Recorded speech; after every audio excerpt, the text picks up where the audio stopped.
Okay, so the audio video equipment works. Excellent. The reason why I started off with that video and my intent here today is to explain to you guys a little bit about my perspective on skydiving and how it started from learning to skydive in one location about an hour north of Boston, Massachusetts in the US at a place called Skydive Pepperell, to currently somewhere between 20 and 30 countries I've been able to make skydives in over the last 15, 16 years or so. And I never set out to be a quote-unquote expedition skydiver. It just sort of happened that way.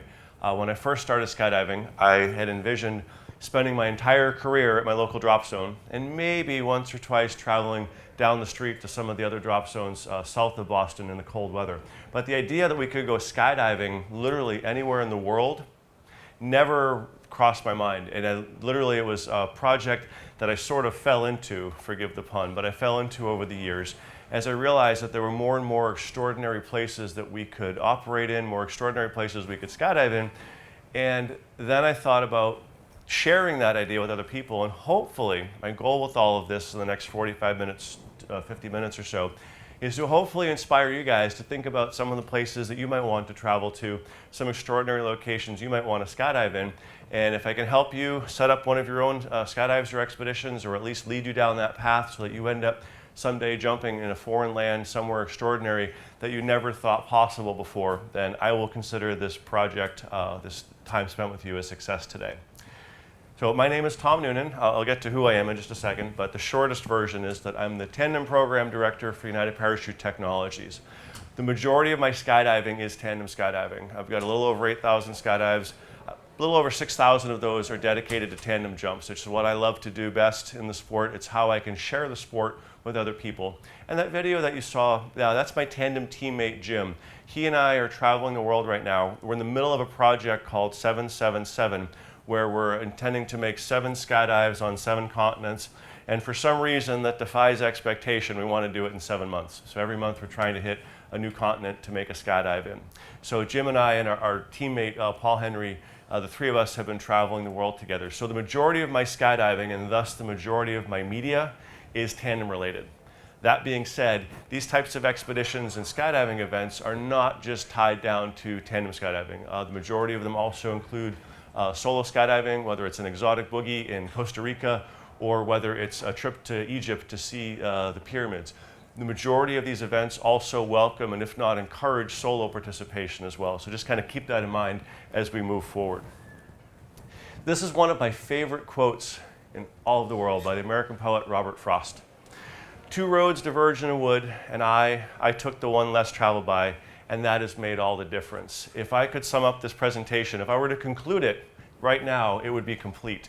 And what I mean by that is that as skydivers, we typically start off our careers with a specific goal in mind. We want to be a sky surfer. That's why I started. I wanted to learn how to fly a sky surfboard. Or whether it's to become an FS competitor, or perhaps a tandem instructor to make a career. We have a very specific idea, most of us, goals on how we want to proceed in our careers, what we want to accomplish. Very few of us start skydiving with the idea that I want to go skydive in Nepal, I want to go skydive in South Africa.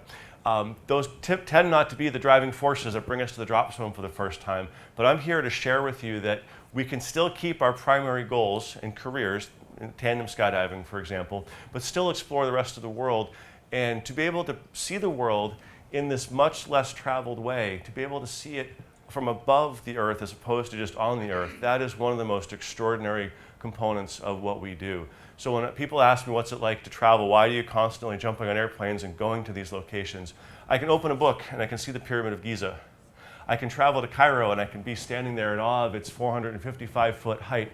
But to be flying above it and to fall above these natural wonders, to fall above these extraordinary places on earth, the Swiss Alps, the Irish countryside, all these beautiful locations that we otherwise wouldn't be able to see, both in free fall and under canopy. For me, in the 20 years I've been doing this, those have been the most inspiring moments, to be able to see the earth from above in a way that so few people will ever have the opportunity to experience. Hence, that's why it's my perspective, it's so important to choose the road, or in our path, the sky less traveled, to be able to see the world in a way others can't. So a quick background on myself. As I mentioned, my name's Tom. I'm the Tandem Program Director for United Parachute Technologies. And I literally fell into adventure skydiving about 11 years ago. I was originally joined a team called Everest Skydive to help take both tandem skydivers and sports skydivers on skydiving expeditions beside the Nepali Himalaya. And while that has been the core of my expedition experience over the last 11 years, we've expanded that into a number of other projects, including this new company, Skydive Earth, that my friend Paul Henry and I, that the two of us are working on bringing people around the world to additional extraordinary adventures beyond just the Himalaya of Nepal. I've made skydives now on 7 continents, not all of them with Jim yet, but I've jumped on every continent on Earth. I've made skydives in over 20 countries. I think at last count it was 28 or 29. I haven't been able to decide if I made 28 or 29, but I'll probably figure that out tonight. And I've also been running sport halo events around the world as well, giving people the opportunity to try on oxygen masks and skydive from 25,000 feet as opposed to just 13,000 feet whenever that opportunity presents itself.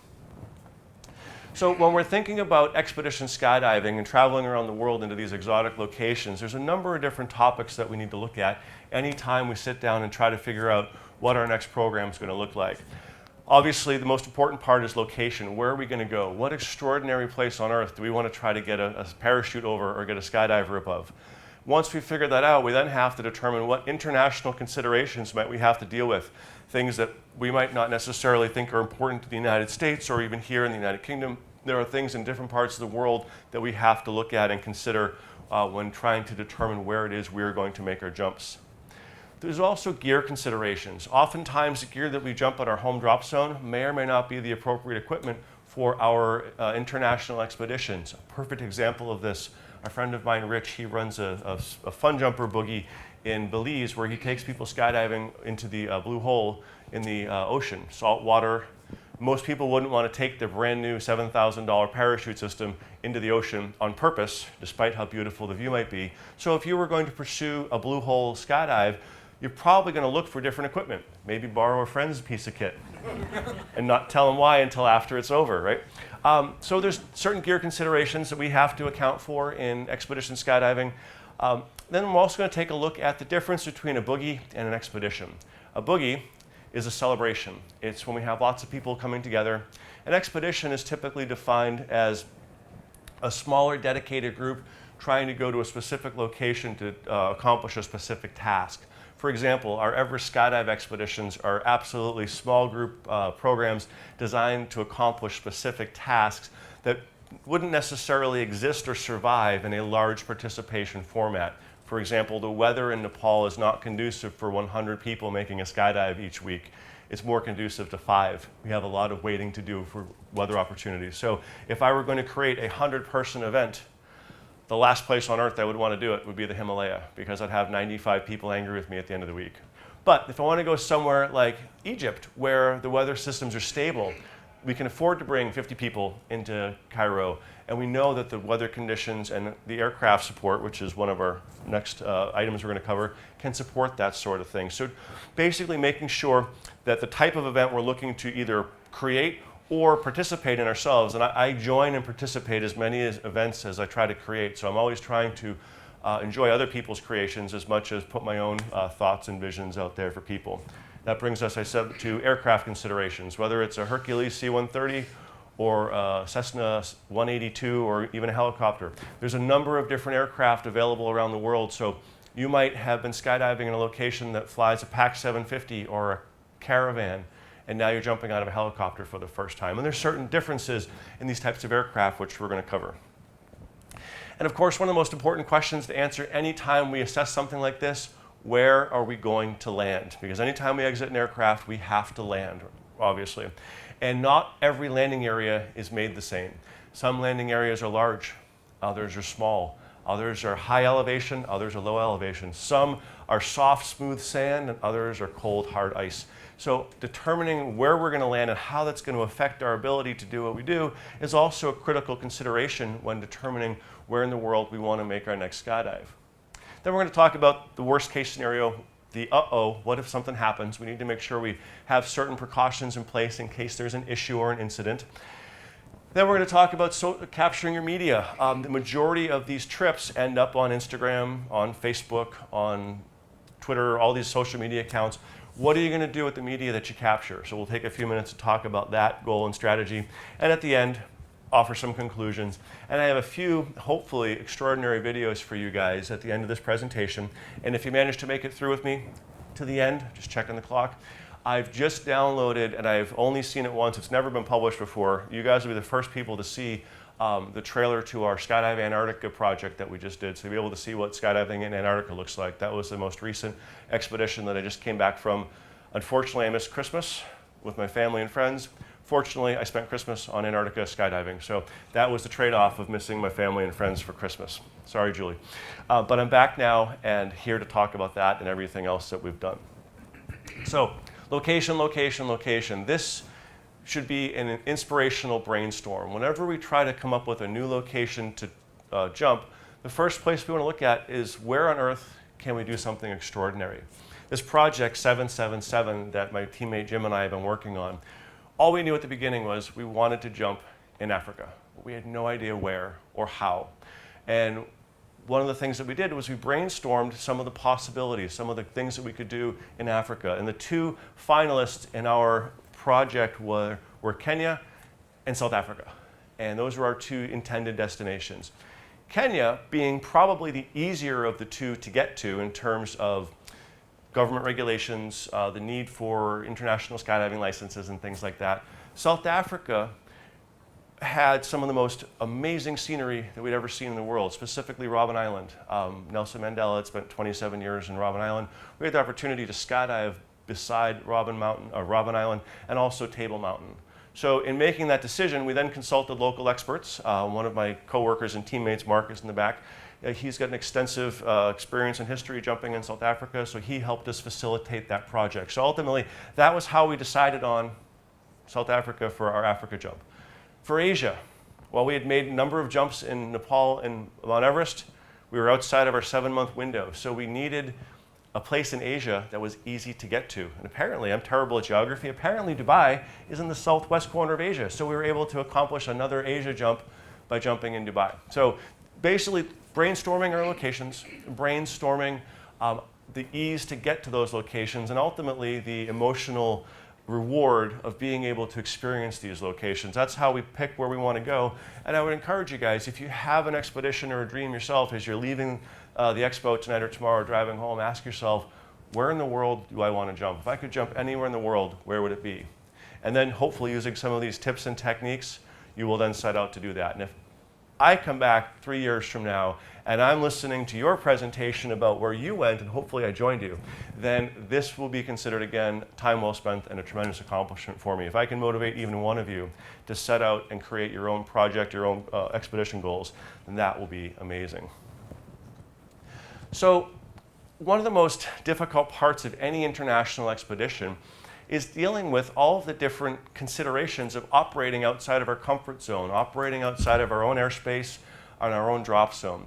And what we have here are some of the key points, the things we have to deal with. Number one, does the country even allow skydiving? In the US, we have the Federal Aviation Administration, the FAA. Their motto is, we're not happy until you're not happy. No, we're here to help. That's the motto.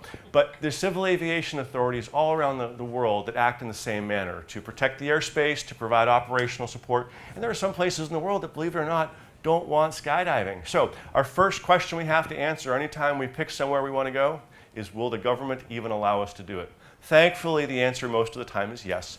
And then from there, we then move on to the next consideration, national federations. There are places in the world that do not have national skydiving federations. Places in the world you can simply show up, and as long as the Civil Aviation Authority allows it, go skydiving. For example, in Nepal, there is not yet a Nepali Skydiving Association. There's no NSA yet, but I'm working on that.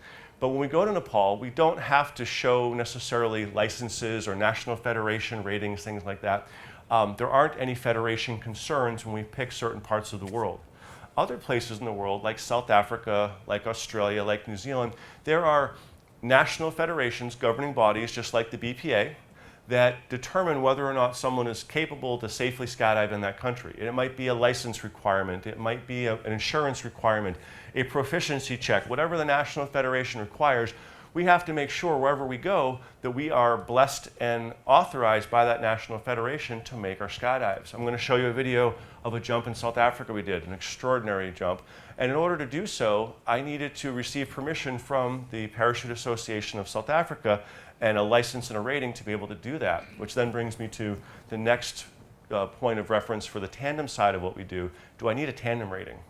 There are some countries where my UPT factory tandem rating, my USPA tandem rating, some places in the world that will qualify 100% for me to be able to operate as a tandem instructor. But other parts in the world, like Australia, New Zealand, if I wanted to come here to BPA and I wanted to do a tandem jump here in Britain, I would have to get the BPA license. I wouldn't be able to use my UPT or USPA card, and that's okay. International federations have international processes and policies, and if you were to come to the United States and wanted to make a tandem skydive there, you would go through the same reciprocity of conversion. So those sorts of things are normal. We just have to plan for them. And that's what we do when we look at these long-term projects in terms of what do we need to be able to operate within the country, operate within the federation, and if we're doing some form of training, whether it's tandem or even AFF from time to time, what form of rating do we need in those individual countries? Then, of course, there's the question, how do I get there? Thankfully, thanks to Airbus and Boeing and all the international carriers, it's pretty easy to get to most places in the world, but rarely can we get there directly. More often than not, when we fly somewhere, we have to take multiple airlines, multiple connections.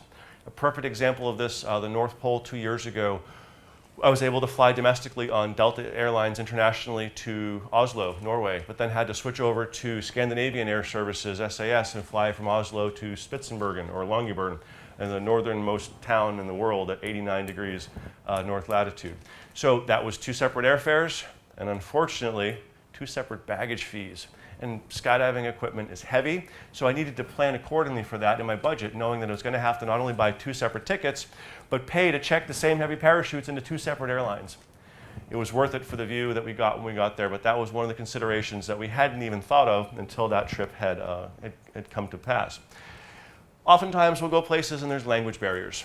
If you have a friend or if you are bilingual or can speak 3 or 4 languages, you are one of the most highly sought after teammates in an international expedition.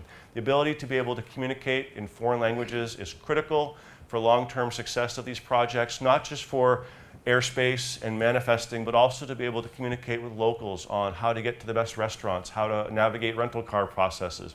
And for those of us that only speak one language, a charged iPhone with the app iTranslate is actually a pretty good beta version of being able to communicate. If you have to, it's not a bad way to communicate. I've used iTranslate to talk Mandarin and Chinese, which I do not speak, Spanish, French, Russian. It does work, although it takes a lot more time to translate, so I highly recommend, if possible, working with someone and joining forces with friends that can speak the languages of the native destinations you're going to.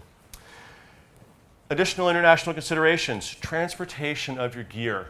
Transporting your equipment is time-consuming, difficult, and usually expensive, all based on the simple principle that despite the fact it's line and fabric, when your skydiving gear is all compressed together in a suitcase, it gets really heavy. So making sure you have the maximum weight allowances for airlines, knowing them ahead of time. The best tip I can give you here is most airlines will allow you to prepay for additional baggage prior to showing up at the airport, unless it's in Australia. For some reason, they love to charge you hundreds and hundreds of dollars of excess baggage fees. Fly Dubai, going from Dubai to Kathmandu, excess baggage fees have exceeded the ticket cost of the seat in the past if you don't buy the excess baggage prior to showing up at the airport. So that's the rattlesnake in all this. That's the Cobra Strike. Be careful about your baggage weight and how are you going to get it from point A to point B. Making sure that you have the excess capacity, weight, baggage paid for, that you're transporting your equipment in bags that are either dry bags, and we transfer our parachutes in bags that are basically, they're not waterproof, but they are rainproof, so if they're left out at a tarmac for 3 hours, we won't flood the gear. The most ideal form of transportation of skydiving equipment are pelican cases or similar types of hard plastic cases. The only problem with that extraordinary transportation device it's really heavy compared to a suitcase or a backpack, or excuse me, or a dry bag. If you go the dangerous route of using your suitcases, that's okay, but wrap everything up in plastic bags, preferably strong plastic bags, not your local trash bin bag, because those will tear quite quickly and easily through the baggage handling process. Another interesting consideration is vaccinations.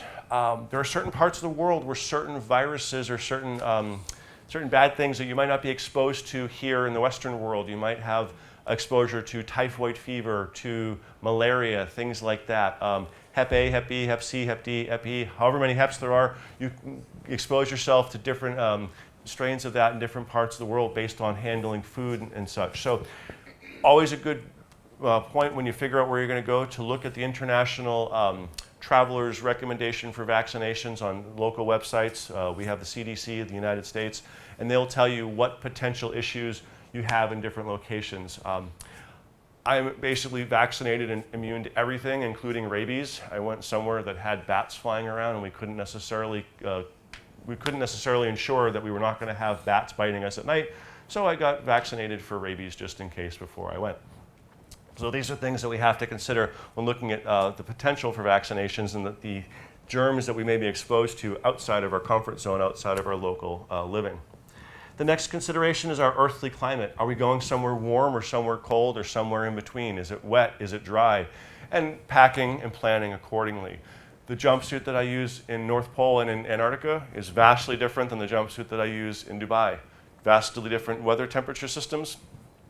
Vastly different temperatures and weather systems. Therefore, I have different equipment to bring with me. We also have to consider political climates.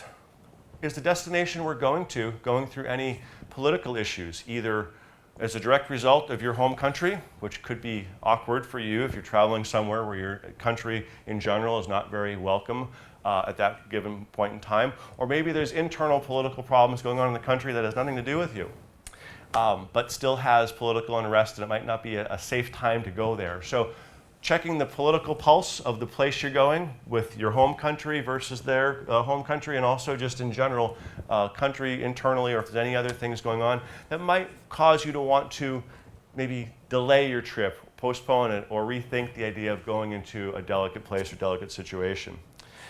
Regardless of whether or not it's a good political climate or not, you should always have an embassy contact where you're going for your home country. Because if you get in trouble, not even skydiving related, maybe you have one too many drinks at the bar and you get in trouble driving a car or something, or maybe you crash a car, maybe there's an accident, an issue, maybe you're accidentally confused of as a spy. Now you have to talk to somebody in your home country. Knowing who your embassy contacts are is always a good idea when traveling internationally to foreign countries for events. And then cultural awareness.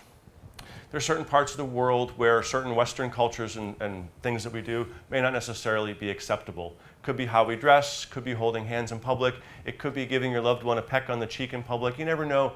Could be exposing the bottom of your shoe to someone while you're sitting there talking to them. Who knows what the potential offense might be. But knowing the cultural pros and cons and what is acceptable and what is not in the places you go only helps to make for a more smooth transition into that local culture, being both respectful and knowledgeable of their cultural expectations of you.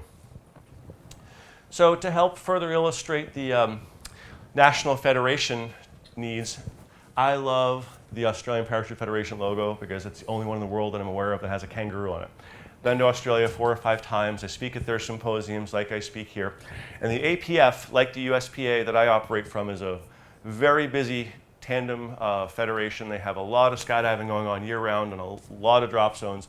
And so when I work in Australia, I need to have a temporary license, and I need to have a temporary tandem instructor's certification to be able to do the things that I want. So I absolutely need a permission from the Australian Parachute Federation to do the things that I want to do.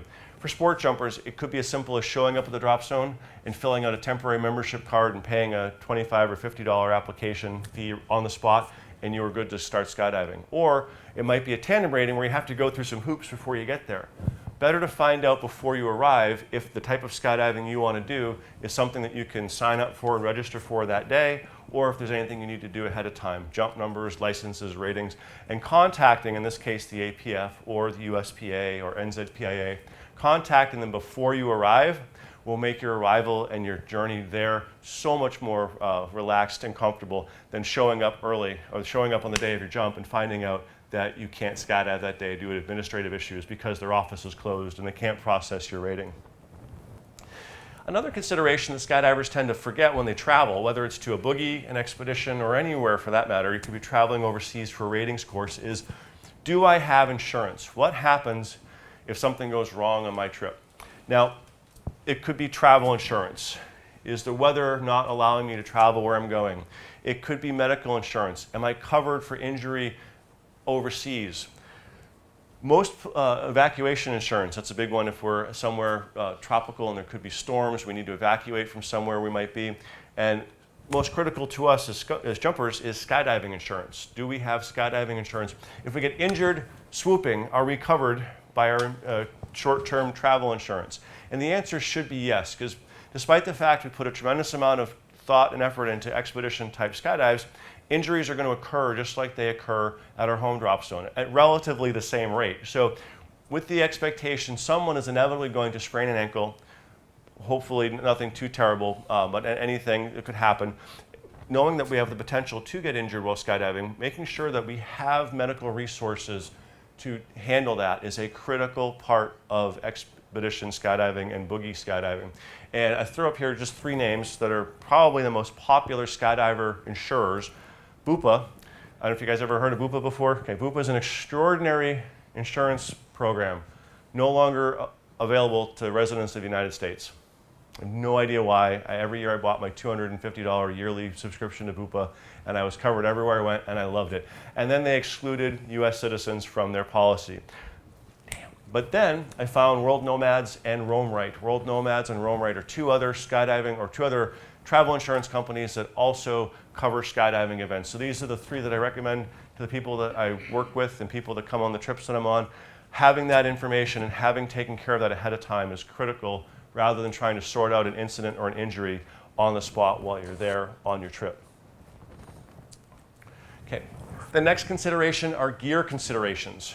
What type of gear are we bringing? Well, first off, do we have the appropriate gear? Do we have the right size parachutes? If you're jumping at high altitude elevation drop zones, you're going to want to have larger parachutes. If you're used to jumping in wide open spaces like Australia, where you have the outback for hundreds of miles in every direction, and you can land small parachutes safely anywhere, if you're traveling somewhere that's a high density population, lots of buildings, small airports, small landing areas, maybe that small high performance parachute that needs big turns, that might not be the best parachute for that trip. You might want to borrow a Spectre 170 from a friend so that you have a more docile parachute in this tighter environment, in this more complex and challenging environment. So just making sure you have the appropriate gear, making sure you have spare parts. If you're planning to make more than one skydive, you should always have spare parts, an extra cutaway handle, an extra reserve handle, an extra main closing loop, an extra reserve closing loop, any of the small consumables you can think of. If you have a cutaway and you drop your handles and you can't find them, that's it. You made one jump on your trip you may have intended to make 30 jumps on. So making sure you have spare parts. My boss, Bill Booth, he joined us in Antarctica. He did the greatest thing when it came to spare parts. He brought a spare rig.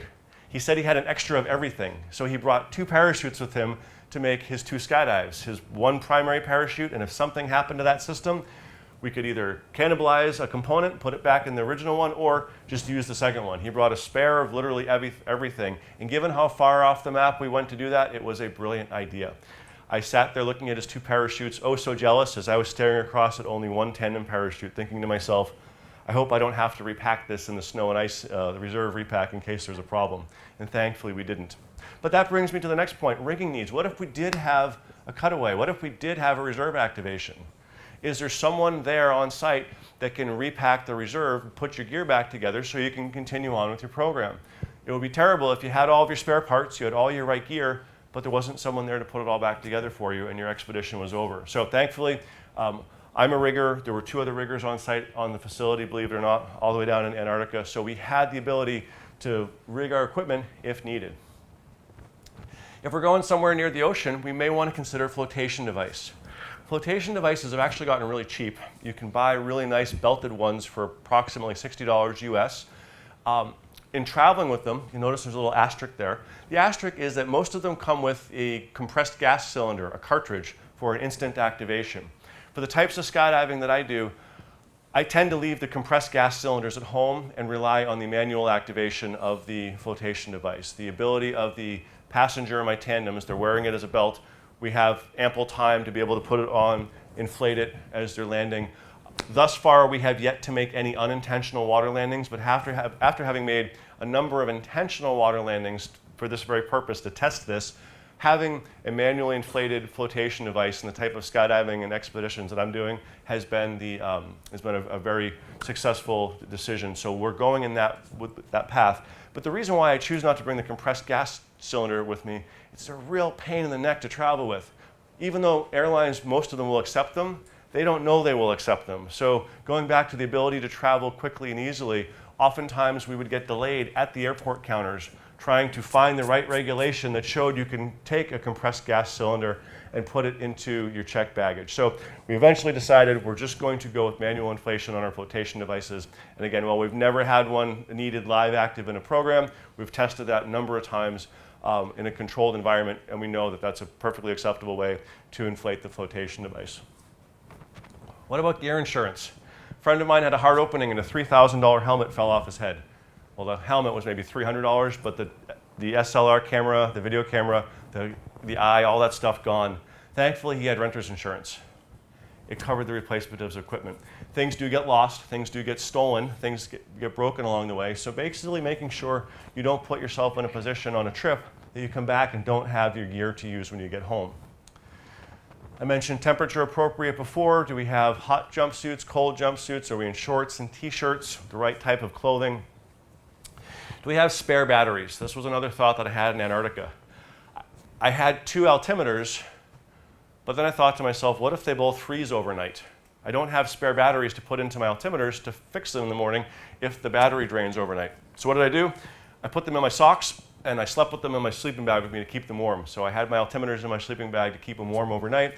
And it got me thinking, next time I go down there, I'm going to bring a whole bunch of extra batteries with me because it'd be a lot easier to just change over a battery if it dies than to have to put my altimeters in my socks every night when I go to sleep to make sure they're going to be available to me the next morning. Same thing with the parachutes. They have batteries in the AEDs. Well, thankfully, the parachutes, we were able to put those into a cooking tent, so they stayed relatively warm throughout the night, and they smelled really good in the morning. They smelled like breakfast when we pulled them out the next morning. Bringing spare altimeters. Altimeters are mechanical devices, thus any device that is mechanical can and will break, and will usually do so at the most inconvenient moment, which is when you're far away from home and don't have the ability to replace it. So always try to bring 2 altimeters with you. As a side note, when you're traveling, even when you're in the back of the bus, in the economy seats, if you're exiting through the front of the plane, business class, people leave these hard cases. This is where the eye covers, the socks, and the free toothbrush come in for all the business class people. These business class travel cases are fantastic for holding altimeters, hard drives, and all of your other stuff as you travel. It's a little extra free tip there on international travel. Bungee, bungee, bungee. What is a bungee? The rubber bands, the elastics. I'd like to say that I've never forgotten rubber bands, but more than once I've gotten to the door of my office and my apartment and realized that I had $10,000, $20,000, in some cases $80,000 worth of gear, and I forgot to pack my rubber bands, my extra bungees, which again means only a couple of jumps. Then you start breaking bungees and you can't continue on. So now I have a big bag of rubber bands, and it is the first thing that I pack every time I put together equipment lists for my next trip. You can't go anywhere. That's your bottleneck, your bungee neck. That is your bottleneck of skydiving. Is if you don't have rubber bands, you can't keep repacking and continuing on. Making sure everything is in date, that your reserves are in date, that your AEDs are at their most current maintenance, that the battery cycles are all correct and in date is critical. You should also have a floor plan and a checklist. Anytime you go on a trip, especially a skydiving one, you should have a floor plan and a checklist. And what does a floor plan look like? Take everything that you're going to take with you and lay it out on the floor. Checklists are nice, but the human brain works better visually. When we can throw everything in front of us and step back like a Picasso painting, we just step back and we observe it from a distance, we can start to see the things that we're missing. The goggles, the bungees, the gloves, the things that you thought of or you may have thought you had thought of but ultimately had forgotten. So anytime I'm putting everything in the bags, I lay it out first on the floor, piece by piece, to make sure everything that I need is there. And if I see something is missing, that's the time for me to fix it and correct it. And then a checklist. The more expeditions you do, the more traveling you do with skydiving, the more convenient having checklists are going to be, making sure you have all the right components. The more you use things and realize whether they work well or don't work well, you'll add them or subtract them from your checklists.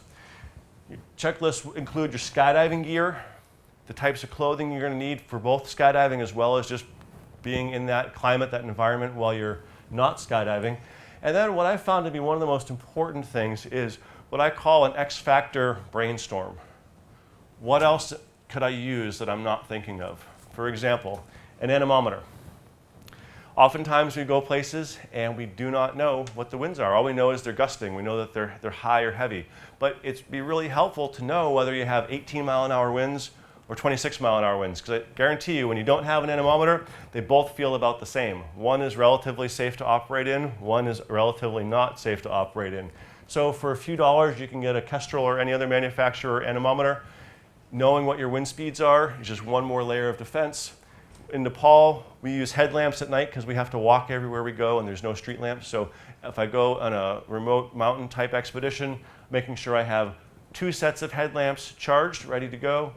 A GPS watch is always a good thing because it tells us the elevation we're landing at. Just like the anemometer tells us the wind speed, 1,500 feet feels just like 3,000 feet above sea level. That feels just like 7,000 feet above sea level. So knowing what our elevation altitudes are is a critical component of additional safety in these expedition skydives where we don't necessarily know the conditions that we are operating in. For your home drop zone, you have the wind meter. Your home drop zone, you learn the surface elevation the day you started skydiving most likely. So those types of pieces of information are in your brain and we take for granted that we know them. We need the same information anywhere we go, so if we don't have it available, we have to bring components and things with us to help us achieve that. So I also touched earlier on the difference between expedition skydiving and boogies. Boogies tend to bring a lot of people, and with a lot of people you have a lot of considerations.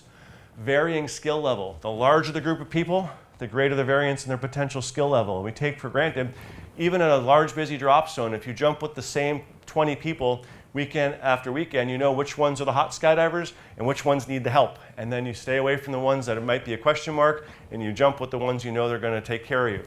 In a boogie, you won't know 90+% of the people there. So whether it's through interview, conversation, finding out who does what, understanding the skill level of the people that you'll be in the sky with, as well as in the air under canopy with, which is equally as dangerous, is a critical part of expedition or boogie skydiving. The skill levels of those around you, the canopies they're flying, what types of parachutes, their skill level, and then even their personalities. When you have a large group of people, if everybody's a type A personality, it's going to be a tough week to be hanging out with 95 other people.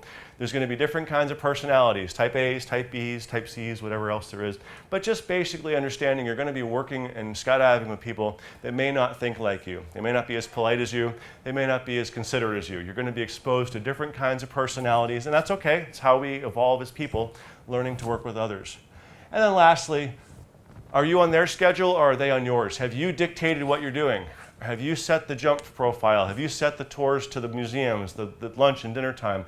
Or have they? And they're both acceptable. You can either pass that off to someone else or you have that responsibility yourself to figure out what other experiences you want to have on that trip or boogie or expedition that you're on. I mentioned aircraft considerations. What type? Aircraft like C-130s, your exit speed is typically faster than your free fall speed, so you're actually slowing down to terminal velocity. That's a pretty dynamic, exhilarating exit. You could have a helicopter with a very low forward speed, 40 miles an hour or less, so there's very low airspeed. Anything in between. Understanding what the airspeed is going to do, the airspeed is going to do for your skydiving, for your exit, for your abilities. If you've learned to skydive in a Twin Otter and now you're jumping out of an A-Star B3, making sure you take the time on the ground to dirt dive the exit, ask for expertise help, have people show you the correct and oftentimes the incorrect way to do things so you don't accidentally take a €25,000 door off the side of a helicopter as you're poising to leave with your friends. And most importantly, when it comes to aircraft, is the type of aircraft you're going to use able to meet your needs. If you want to do a 55-person bigway over an exotic site in the world like the pyramids, a caravan's not going to work. A helicopter's not going to work. You're going to need large tailgate aircraft, C-130s, Casas, Caribous. If you want to jump in a very isolated, small location where spotting is absolutely critical, then the helicopter might actually be your best option. Slow airspeed, great for spotting, and it can put you precision point over where you need to exit. If you're jumping in halo events, there's a bunch of halo boogies going on in Europe this year. My friend Paul Henry is doing that, I believe, in France and in Denmark in 2019. Does the aircraft have the associated oxygen systems available either inboard of the aircraft or external with the suppliers you're working with? And do the pilots have experience dropping skydivers? In these remote locations, oftentimes we're working with pilots that may or may not have ever dropped skydivers before. And that's okay. If a pilot has never dropped a skydiver before, they can be taught. But it's better to find out before they're on jump run for the first time, cutting the engines, putting you out over some location, than finding out after and they cause a problem because they've never done that before. So getting your pilot's experience before you arrive at your location is the best possible line of defense because you can correct it and educate prior to getting there. But if you have to educate while you're there, that can also be done, preferably by jump pilots that you're working with. Otherwise, making sure that the pilots are capable of doing their job is a critical part of any boogie or expedition, that they have the right experience to do what they need to do. And then knowing where to land. Oops. The size of the drop zone, how big is it going to be? What's the location? Is it remote? What is its elevation? Do we know the predominant winds? And are we near water? That goes back to the flotation device question idea. Just understanding where we're going to land before we land there. Now, normally, 99% of the time, I do my due diligence to determine all these factors before I get there.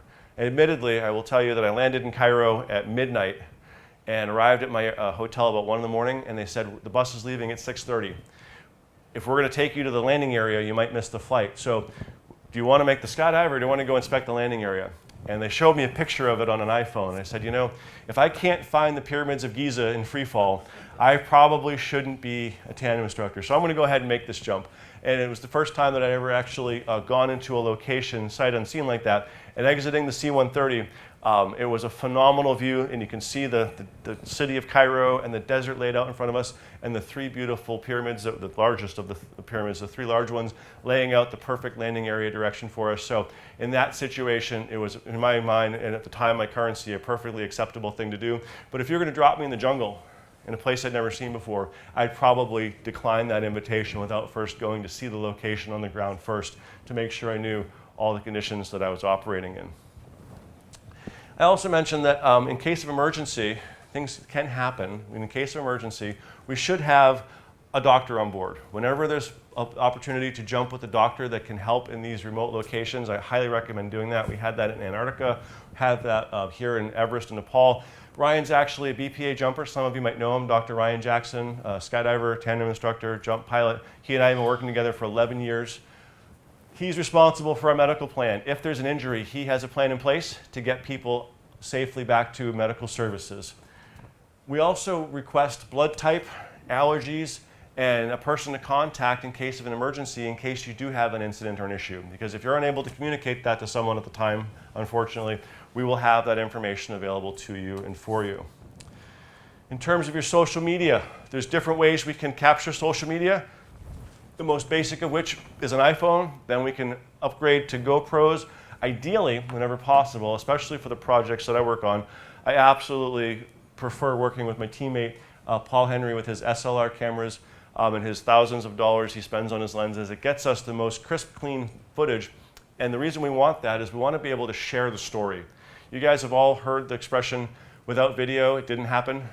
Skydiving is about telling stories, whether it's a FS team getting judged on 35 or 40 points, whether it's a crew team flying a diamond over a beautiful location, or in my case, taking people skydiving over extraordinary locations. I could stand here with no visual aids and tell you what it's like to skydive over Antarctica, but you'll never be able to appreciate or truly imagine what that process looked like. To be able to give you stunning 4K footage, that story is something I could never tell. And that's why I always work with videographers and documentarists to be able to share the media. So whether you're just going for a fun weekend to go jump over the beach, or you decide you want to go on an exotic expedition to jump in the Blue Hole in Belize, trying to figure out what kind of social media, what kind of media you want to capture, and developing a plan and what your post-production goals are is critical to your ability to have an end product that not only you're proud of, but something you can share with people and share your story. So my conclusion, this is a tandem over a tandem over Antarctica, Union Glacier. You can see I've got big thick winter gloves on, goggles, face masks. It was a little, I won't lie, it was a little cold up there. But my conclusion is get out there and see the world. The world is an extraordinary place. It's what I started this presentation with. There's so many amazing places out there that have yet to be explored from above, yet to be shared with the world.